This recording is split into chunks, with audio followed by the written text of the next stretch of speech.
Hello everyone! Welcome to Native Man Math Tutorial, wherein you can find free mathematics Tagalog tutorial. The content of this video lesson is General Mathematics for Grade 11.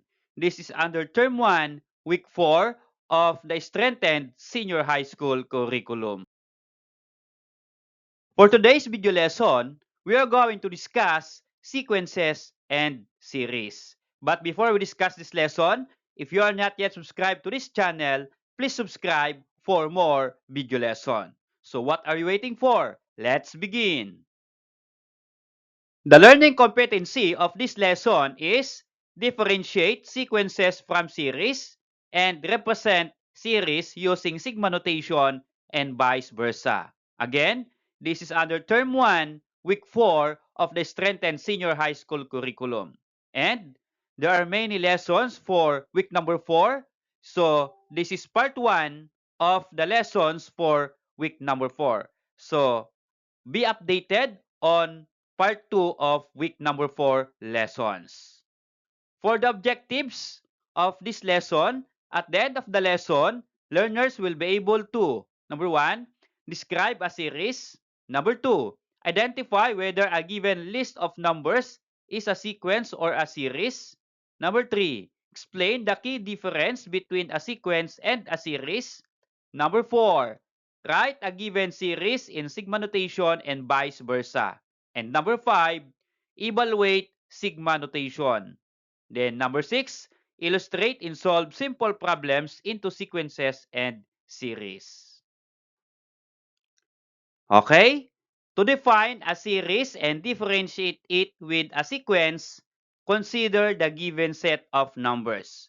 So we have two sets of numbers, set A and set B. And for set A, we have 2, 4, 6, 8, and 10. And for set B, we have 2 plus 4 plus 6 plus 8 plus 10. So look at the two sets of numbers, okay, between set A and set B. What are the difference or what is the difference? Okay, so here for set A, that is list of numbers, right? From 2, 4, 6, 8 until 10. But for set B, these are the sum of numbers. Why sum of numbers? Because in our set, you're going to add numbers. Okay. So we call the list of numbers as sequence and the sum of numbers as series. So that is the difference between the sequence and series. So sequence, just a list of numbers, and for series, that is the sum of numbers. Let us give the exact definition of a sequence. Sequence, a list of numbers or objects arranged in a specific order following a rule. And for series, series is the sum of the terms of a sequence. So let's have an example again to differentiate sequence and series. So we have these examples. For number 1 here, 1, 3, 5, 7. And for number 2, 1 half, 1 fourth, 1 6. On the other hand, we have this number 1 here, 1 plus 3 plus 5 plus 7 equals 16. And 1 half plus 5 over 2 plus 9 over 2 equals 15 over 2. So here, which one is the sequence and which one is the series? Okay? For this list of numbers, then we call that one as sequence. And for this set of numbers, if you're going to add all, then that is called the series. Okay? Let us have an activity applying our knowledge about sequence and series. For activity 1, tell whether the set of numbers is a sequence or series. We have number 1, number 2, number 3, and number 4. Now, we're going to put our answer here. For number 1, the given is 1 plus 4 plus 7 plus 10. So what do you call this set of numbers? Is it sequence or series? Okay, for number 1, that is called series. Very good. How about number 2? We have 10, 20, 30, and 40. So what's this? Is it a sequence or series? Okay, we'll give you 5 seconds to think. Okay? So the answer there is sequence. How about number 3? -2 plus 0 plus 2 plus 4. Is it a series or sequence? 5 seconds. Okay? That is called series. Again, why we called series for number 1 and number 3? You're going to add. Okay. For number 4, 5, 2, -1, -4. Sequence or series? So that number 4, the answer is sequence. So that is the difference between the series and sequence. Another activity, activity number 2. Compute the sum of the terms in its sequence. Okay? We are going to compute the sum. So meaning to say, we are going to add all the terms in our sequence. So for number 1, we have 2 plus 4 plus 6 plus 8 plus 10. So what is the sum of the given series? Okay, for number 1, the sum is equal to 30. How about number 2? 5 plus 10 plus 15 plus 20. What is the sum? The sum is 50. How about number 3? -2 plus 0 plus 2 plus 4. So what is the sum? The sum is equal to 4. And for number 4, 5 plus 2 plus -1 plus -4, the sum is equal to +2. Notice here, all our examples for number 1, 2, 3, and 4, you're going to add all the sum, then that is called the series. Okay? Next, we are going to discuss the two types of series. So what are the two types of series? We have the so-called definite series and infinite series. What is the difference between the two types of series? Okay, let's define first the finite series. So finite series is a series with a definite number of terms.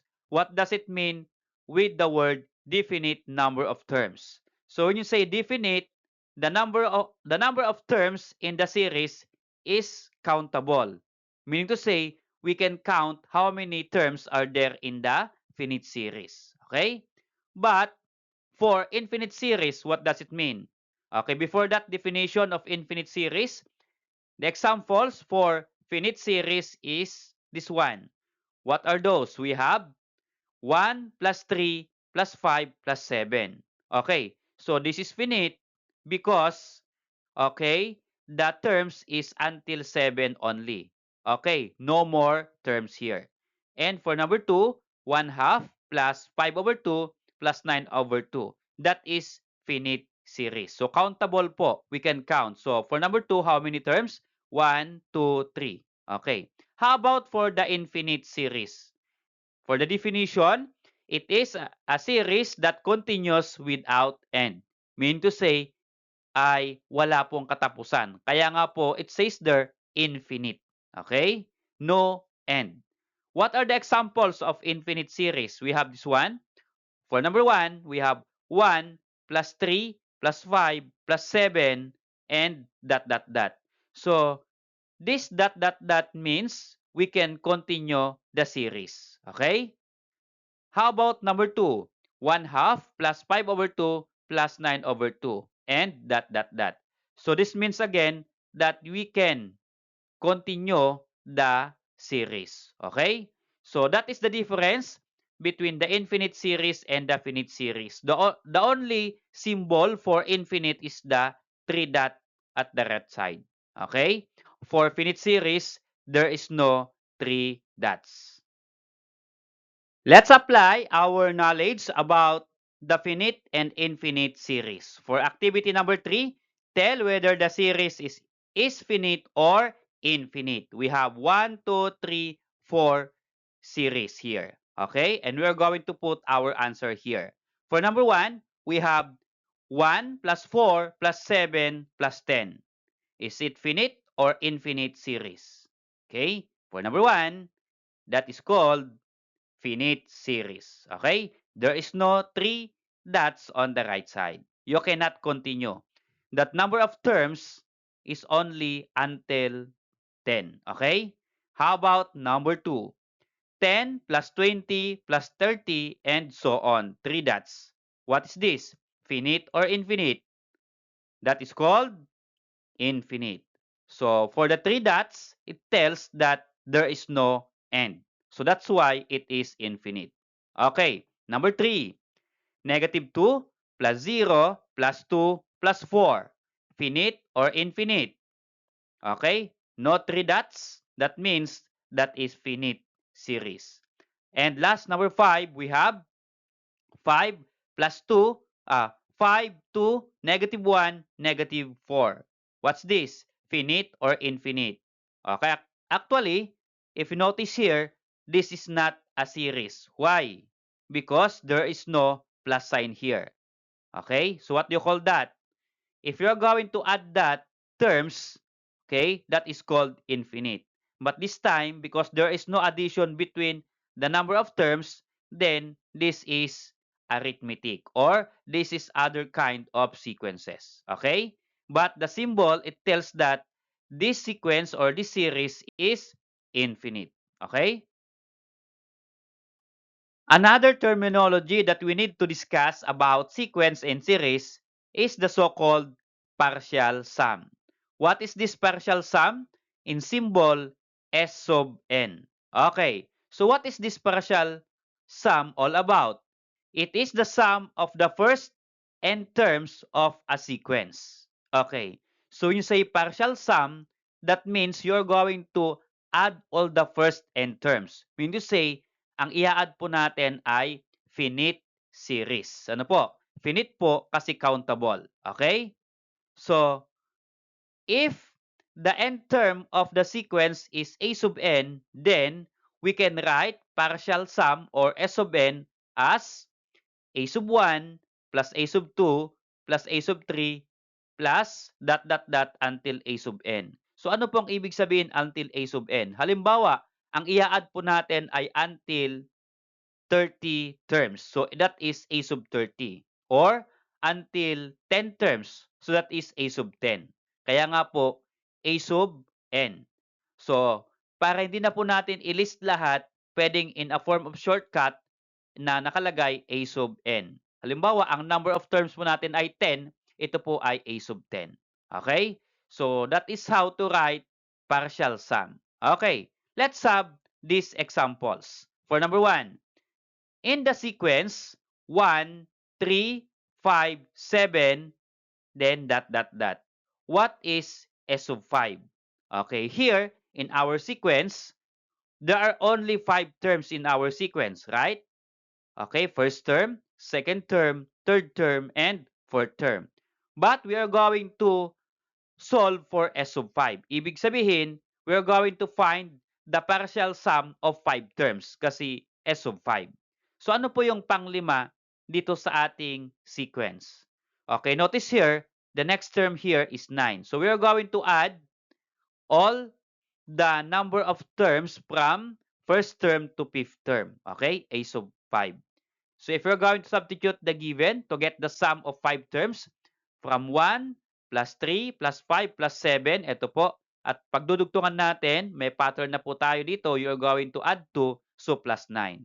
And if you're going to add, the sum of 5 terms of this sequence is equal to 25.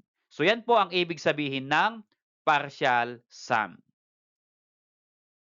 Another term that we need to discuss about sequence and series is the so-called sigma notation.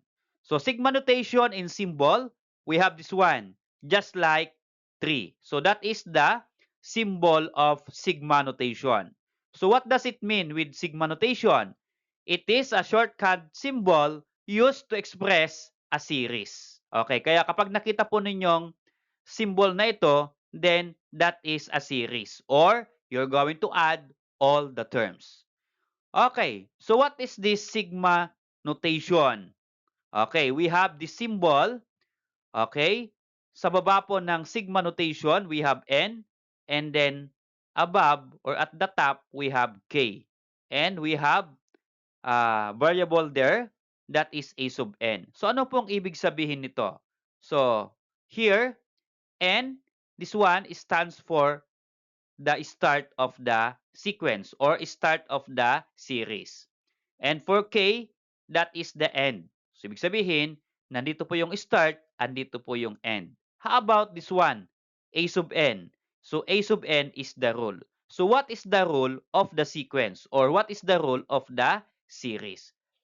To understand that one, let's have these examples. Number one, given the sequence 2, 4, 6, 8, 10, and 12.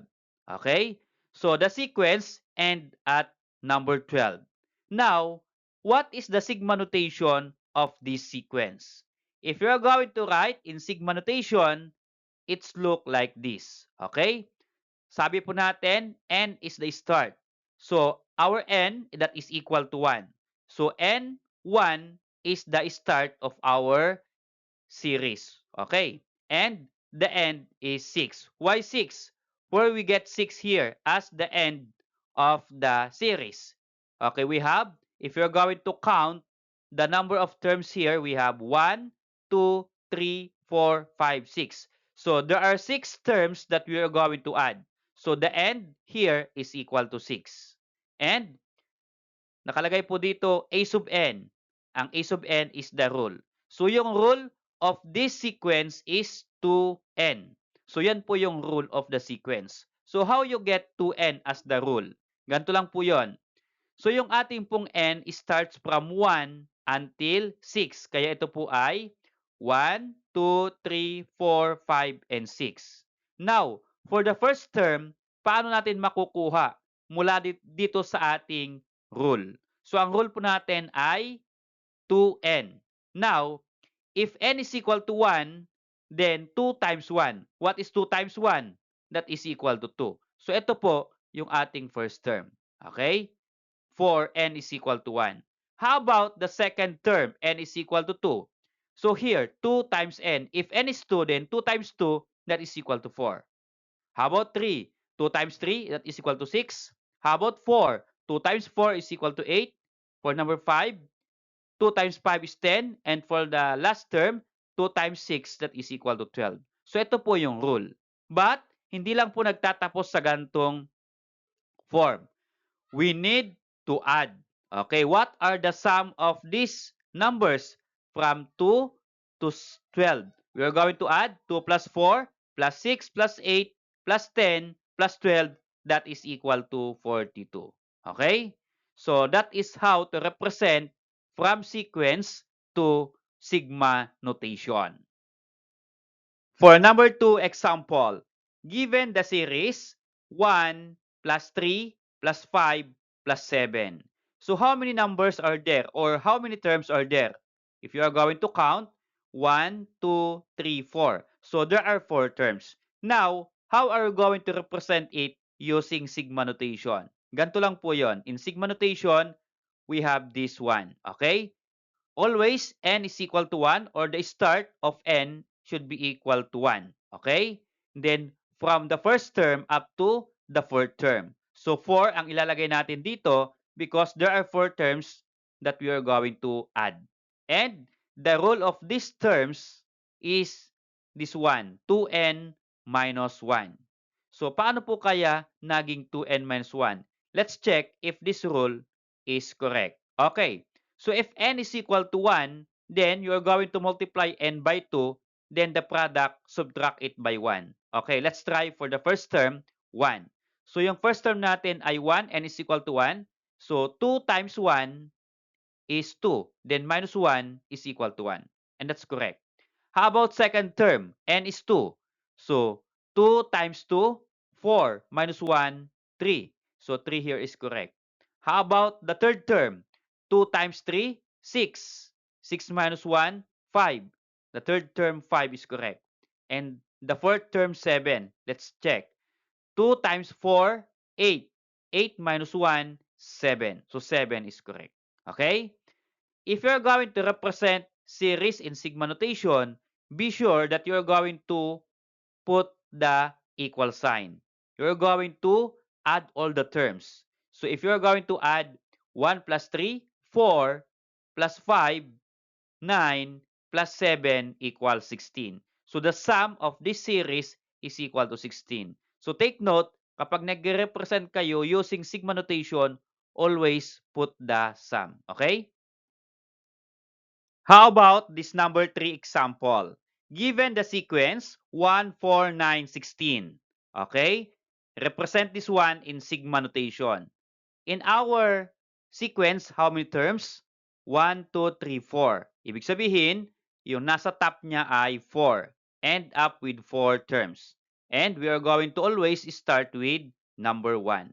Okay, the rule of this sequence, 1, 4, 9, 16 is n squared. What does it mean with n squared? You're going to square n. And n starts from 1 to 4. And 1 to 4 are the counting numbers, right? Okay, so let's check if the rule n squared is correct. So if n is 1, then square natin n square or 1 square is equal to 1. 1 square means 1 times 1, that is equal to 1. Okay? How about the second term, 2? N square or 2 square. 2 square is equal to 4. How about the third term? 3 square, 9. And the fourth term, 4 square is equal to 16. Okay? So that is the rule of this sequence. Now, you're going to add all the terms. And if you add that, the sum is equal to 30. Okay?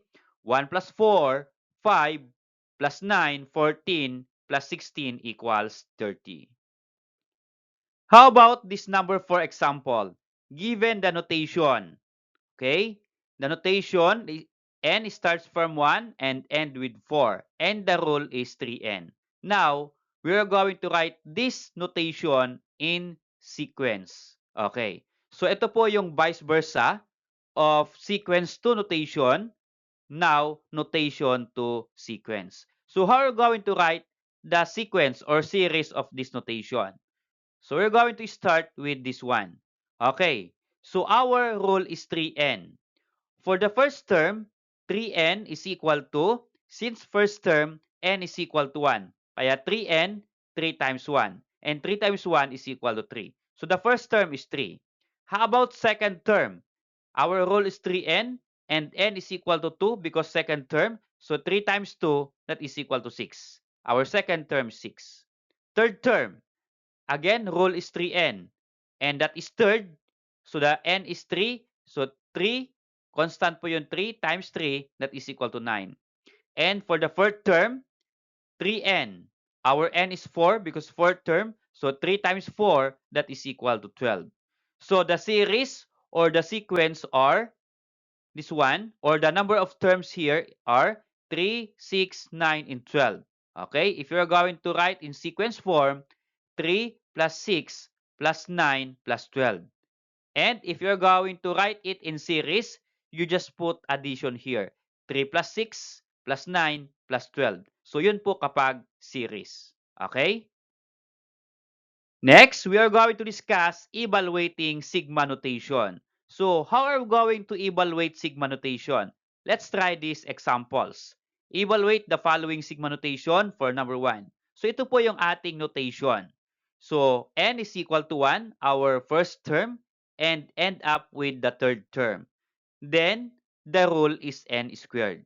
So, to evaluate the sigma notation, we are going to write first all the terms of the sequence. Okay? So, there are 3 terms in our sequence. Then, we are going to write the 3 terms here. So, ano po yung mga 3 terms? Okay, our rule is n squared. Okay? So, here, since it start with n is equal to 1, so n is equal to 1. So, if n is 1, then 1 squared is equal to 1. Okay? Then second term, n is equal to 2. So n is 2 here. So n squared is equal to 4. And for the third term, n is 3. Okay? And 3 squared is equal to 9. So we are going to add all. 1 plus 4 plus 9, that is equal to 14. So if you're going to evaluate, ang magiging sagot po niyan ay yung sum lang po ang magiging sagot. The sum is equal to 14. No need to write all the terms in our sequence. Okay. So, to evaluate this sigma notation, the sum is equal to 14. For number 2 example, this is our sigma notation, how to evaluate it. N starts with 1 and end up with 4, meaning to say there are 4 terms in our sequence, and the rule is n plus 3. First, to evaluate this sigma notation, we are going to list all the terms, all the 4 terms. How? Using the rule here, the rule is n plus 3. Now, you are going to substitute the value of n from 1 to 4 to write all the terms. Okay? So, for n is equal to 1 for the first term, so n is 1, so 1 plus 3 is equal to 4. For the second term, 2, n is 2, so 2 plus 3 is equal to 5. For the third term, n is 3, 3 plus 3 is equal to 6. And for the fourth term, 4 plus 3 equals 7. So these are the terms of the sequence. Now, to evaluate, you are going to add all the terms. And if you add, the sum is equal to 22. Okay? So, to evaluate this sigma notation, then you can write the sum is equal to 22. Number 3 example. This is the sigma notation. It starts with 1 and end up with 3. Meaning to say, there are 3 terms in the sequence. And the rule is 2n minus 4. Okay? We are going to write all the terms using this rule. Okay, ito po yung ating computation for deriving the 3 terms in the sequence. So the rule is 2n minus 4. So n starts with 1 and end up with 3. So notice here, yung 2 ay constant, yung n ay 1, 2, 3 for the first, second, and third term, then constant minus 4. Okay? So here for first term, 2 times 1 minus 4. You're going to multiply first, then subtract. 2 times 1 is 2, minus 4 is negative 2. How about second term? 2 times 2 is 4, 4 minus 4 is 0. And for the third term, 2 times 3 is 6, 6 minus 4 is equal to 2. So we have the terms negative 2, 0, and 2. And what is the sum of the 3 terms? The sum is equal to 0. So mean to say, if you're going to evaluate this notation, then the sum is equal to 0. Let's try to have a practical application in real life of sequence and series. So this is our simple problem. Problem number 1 or example number 1. Venus decides to save money every week to buy a shoes worth 3,000 pesos. She starts by saving 100 pesos in the first week and increases her savings by 50 pesos each week. How much does she save for 5 weeks? Okay. So here, how to answer what is asked in the problem. So the problem asks for the savings of Venus for 5 weeks. So how much? Okay, here, this is our steps in solving this problem. Let a sub n be the amount saved in week n. So ang ibig sabihin po ng n, number of terms. Since ito po ay week, number of week. Okay? And a sub n, yan po yung pang ilang week. Okay. Now, we are going to calculate the savings of Venus in 5 weeks. So here, a sub 1 or the first term or the first week is equal to 100. So nag-start po siya sa a sub 1 since week po ang n, then first week is 100 pesos. For the second week, sabi po niya, increases her savings by 50 pesos each week. So bawat linggo mag-a-add po ng 50 pesos. Kung yung week 1 or first week ay 100, yung second week po ay magdadagdag ng 50. So 100 plus 50 equals 150. So yung second week na earn niya ay 150 pesos. How about third week? Since yung second week ay 150, so mag-start ng 150, then add again 50 pesos. So 150 plus 50 is 200 pesos. So for the third week, Venus saved 200 pesos. How about for the fourth week? Since 200 po ang na-save niya for the third week. Then, sa fourth week naman, mag-a-add ng 50 pesos sa 200. Okay? So, 200 plus 50 is equal to 250 savings for fourth week.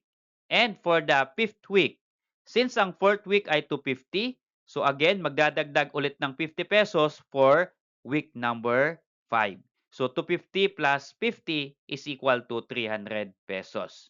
Now, how much does she save for 5 weeks? So, for week 1, 100 pesos. Week 2, 150. Week 3, 200. Week 4, 250. And week 5, 300. Now, all you have to do is you are going to add. So, if you are going to add all the savings for 5 weeks of Venus, the sum is 1,000 pesos. Okay? So, to answer the question, Venus will save 1,000 pesos in 5 weeks. Let us check your understanding by answering this activity number 4. Choose the letter of the best answer. We have number 1. Which of the following best describes a series? Letter A, a sum of numbers in a pattern. Letter B, a list of numbers in a specific order. Letter C, a variable expression with a pattern. And letter D, a formula for a term. Okay? Choose which one best describe a series. Okay? The correct answer there is letter A. The sum of numbers in a pattern. So yung key term po natin about series, yan po ay the word na sum. Okay, how about number 2? Which of the following is a series? Now, the given are numbers. For letter A, 2, 4, 6, 8. Letter B, 3, 6, 9, 12. Letter C, 2 plus 4 plus 6 plus 8. And for letter D, 1, 3, 5, 7. So, alin daw po dito ang series? Is it A, B, C, or D? So, the correct answer there is letter C. 2 plus 4 plus 6 plus 8. So, ang series po, you are going to add all the terms. Number 3. What does the sigma symbol represent in mathematics? A, a product. B, a term. C, a square root. D, a sum. So, what's your answer?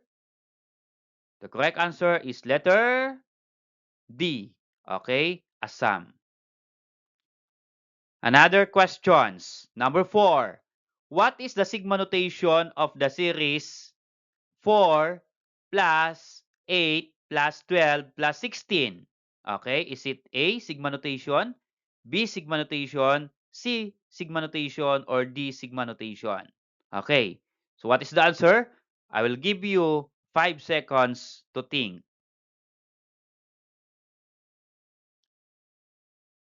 Okay, the correct answer there is letter B. So the sigma notation is this one. Okay? The rule is 4n. Okay. So dapat ang pinakang top po niya ay 4. Kasi bibilangin po natin, there are 4 terms in our series. So 1, 2, 3, 4. So dapat 4 po ang end niya. So ito pong letter C and letter D, hindi na po pwedeng maging sagot ito kasi 5 terms daw po yan. Pero 4 terms lang po dito sa ating series. So it's either A or B. But the correct rule there is letter B. Okay. How about number 5? Find the sum of the series 3 plus 9 plus 15 plus 21 plus 27. Okay, the choices A 75, B 65, C 50, and D 40. Okay, I will give you 5 seconds to answer.